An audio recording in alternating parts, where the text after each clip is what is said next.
একবার একজন ডাক্তারবাবুকে প্রশ্ন করা হয়েছিল যে সচরাচর ডাক্তারবাবুরা কেন কাঁদতে পারেন না।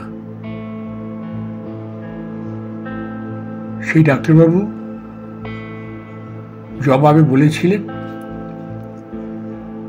মেডিকেল কলেজে এসে প্রথম দিনেই একজন ডাক্তারি ছাত্র বড়সড় ধাক্কা খায় অ্যানাটমি ডিপার্টমেন্টে একটা ঘুমন্ত লাশ দেখে। 8 বা 10 বা তারও অনেক বছরের পুরনো লাশ। ঘুমন্ত লাশের গায়ে কাপড় নেই, লজ্জার স্থান ঢাকা নেই, বুকের ওপর কাপড় নেই, বুকের চামড়া মাঝ বরাবর কেটে ফেলা, গাছের বাকলের মতো করে চামড়া কেটে পেশি, রক্তনালী এবং নার্ভগুলো বের করা থাকে। প্রথম দিন থেকেই তাকে ইচ্ছায় হোক বা অনিচ্ছায় সেই কাটাকুটো অংশগুলো টানাটানি করে পড়তে হয়। ফরমালিনের ঝাঁজে চোখের সব জল ঝরে যায়। দ্বিতীয় ধাক্কাটা খায় ফরেনসিকে।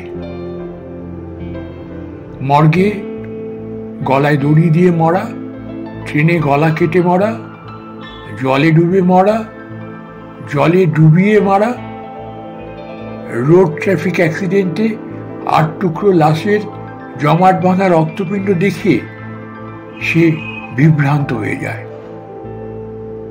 কান্নার ক্ষমতাটা হারিয়ে ফেলে। হ্যাঁ, কান্না একদিন এসেছিল।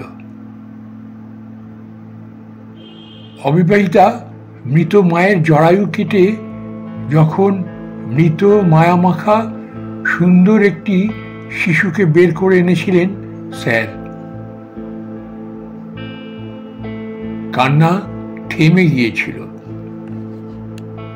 যখন স্যার গম গম গলায় বললেন, যে লোকটা এই মেয়েটার এই পরিণতির জন্য দায়ী, তাকে গলা কেটে সর্বসমক্ষে হত্যা করা খুব পাপের কাজ হবে কি? কোমর অবধি মাটিতে পুঁতে শুধু পাথর মাথা লক্ষ্য করে ছুঁড়ে মেরে হত্যা করা কি খুব পাপের হবে? আমরা মুষ্টিবদ্ধ করে বলেছিলাম, তাকে আগুনে পুড়িয়ে মারলেও মানবিক দিক থেকে কোনো পাপ হবে না। তৃতীয় ধাক্কাটি খায় এমার্জেন্সিতে রোগী দেখে। হাত পা পুড়ে ঝলসে গেছে, কিন্তু তখনও হৃৎপিণ্ডটা ধক ধক করছে।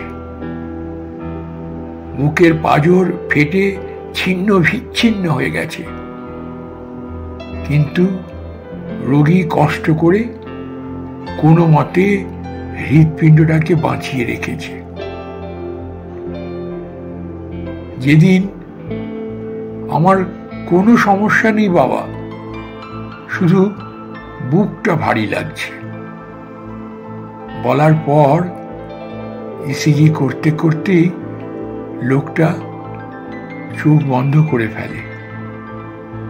ইসিজির গ্রাফ ফ্ল্যাট হয়ে যায় নিজের চোখের সামনে, কিন্তু অসহায়ভাবে দেখা ছাড়া কিছু করার থাকে না। সেদিন থেকে সব কান্না হারিয়ে যায়। লক্ষ লক্ষ মানুষের চোখের কান্না দূর করতে কাউকে না কাউকে তো নিজের কান্না গোপন রাখতেই হবে।